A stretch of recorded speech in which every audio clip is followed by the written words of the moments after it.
Y nos metemos ahora con los números de este lunes 27 de mayo. 1.300 veces la cantidad de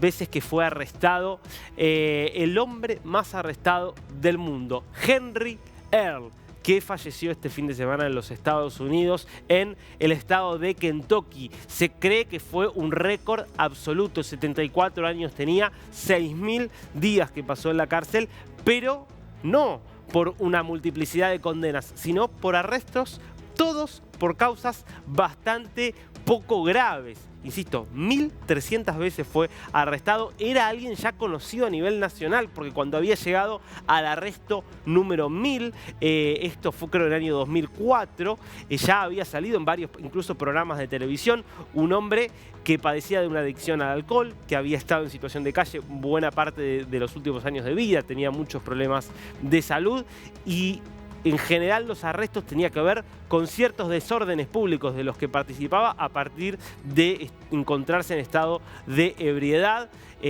insisto, alguien con problemas de salud física, de salud mental, que termina convirtiéndose en el hombre más arrestado del mundo y a pesar de eso en alguien que hasta era visto con cierto cariño en el estado de Kentucky, incluso también en otros estados del país. Bueno, la noticia entonces, su fallecimiento a los 74 años después de 1.300 arrestos. Segundo número del día, y muy interesante que es una investigación que se está realizando en el Senado de los Estados Unidos. Porque son 50 millones de dólares los que la Agencia de Protección Ambiental, que depende del gobierno federal de Joe Biden, le entregó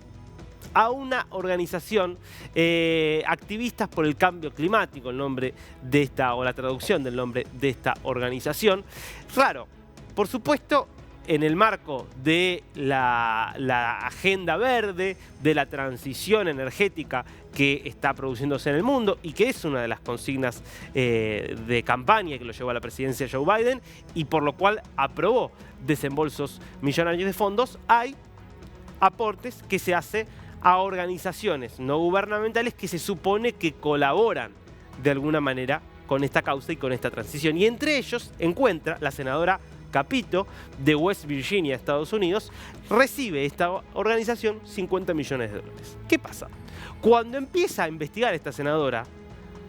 de qué se trataba esta organización, encuentra que era una organización que se decía ambiental, pero que esencialmente se dedicaba a hablar en contra de Israel, que se dedicaba a hablar a favor de la causa palestina, reivindicando consignas del propio grupo terrorista Hamás, hablando incluso de esto de que Palestina va a ser libre desde el río hasta el mar, y diciendo que en el fondo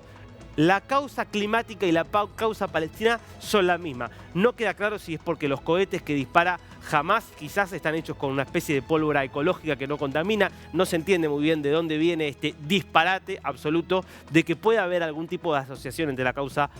palestina, que interpretada por ella es por esta organización, es la causa de Hamás, y el cambio climático. Pero te muestra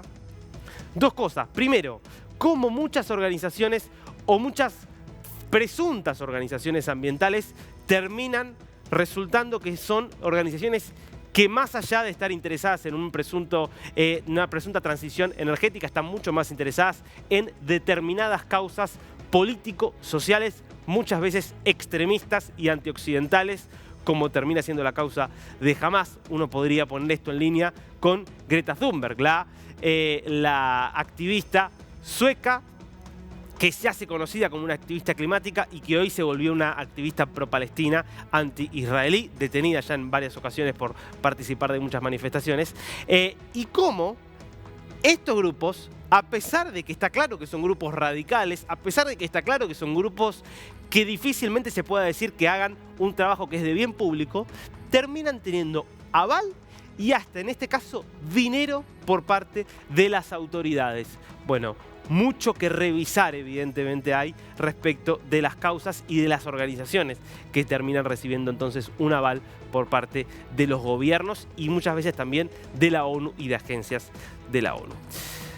De los números nos vamos a las caras de este lunes y la primera es la de Angelo Onorato, el marido, el esposo de una eurodiputada italiana que apareció muerto en su auto este fin de semana en Sicilia, en la ciudad de Palermo, causando un revuelo importante, te diría, en la política italiana, porque se trataba junto con su esposa, más allá de acompañarla en la carrera política de ella, no era particularmente una política importante, estaba asociada en su momento a la Liga, después se había pasado al Partido Demócrata Cristiano, pero sí eran dos personajes bastante influyentes en la vida social de Palermo, porque por sus vínculos, por los recursos que tenían, él era un empresario de la construcción, eran gente influyente que acudía a determinados círculos sociales. Por eso causó tanto impacto cuando se conoció que este fin de semana había salido de su casa en su camioneta, había dicho que iba a una reunión. Como no apareció horas después, cuando se suponía que iba a regresar a su casa, la propia esposa empieza a buscarlo utilizando el servicio de geolocalización del celular y así encuentra a la camioneta con él adentro, ya sin vida, tras haber sufrido un estrangulamiento con un precinto plástico. Claro, inmediatamente la investigación y las dos hipótesis: suicidio u homicidio.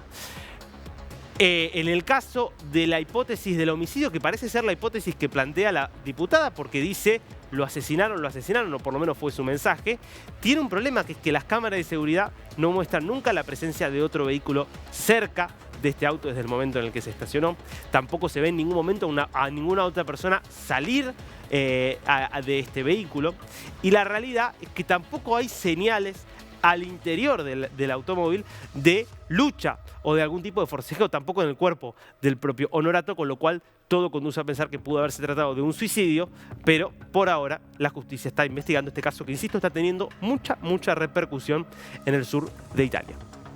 Segundo rostro del día, nos vamos a la India y Narendra Modi, el primer ministro, teniendo declaraciones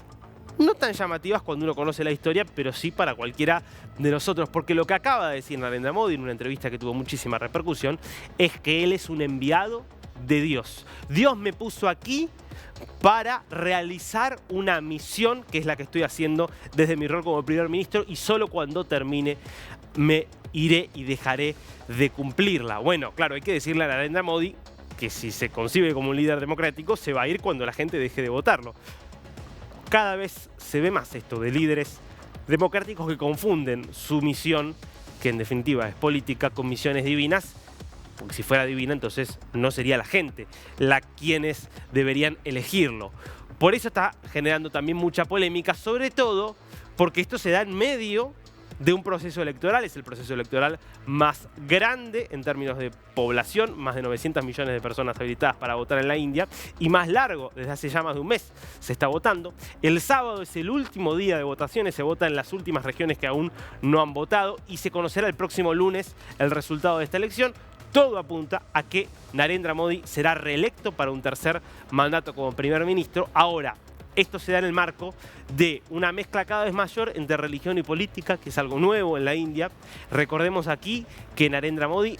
y la mayoría de los indios son hinduistas, esa es la religión que profesan, con lo cual hay que interpretar aquí diferente lo que es ser un enviado de Dios, porque no tienen la concepción de un Dios único, unívoco, como se da en las religiones monoteístas, como son el judaísmo, el cristianismo y el islam. Y en el marco también de ese mayor peso que está teniendo la religión, sí, persecuciones muy fuertes que hay contra los musulmanes, una de las minorías más importantes que tiene la India, sobre todo en el norte, algo de lo que no se suele hablar mucho en Occidente, porque no está Israel detrás. Entonces, como lo hace la India, no pasa nada, pero también crecientes denuncias de autoritarismo y de una personalización cada vez más fuerte de la política. Es algo que está pasando en el mundo, pero como hay un éxito económico que es indiscutible, como la India se sigue posicionando como una potencia cada vez más importante, mantiene un apoyo importante de la población, y todo indica que este hombre, que se concibe a sí mismo como un enviado de Dios, será reelecto. Nos enteraremos la semana que viene.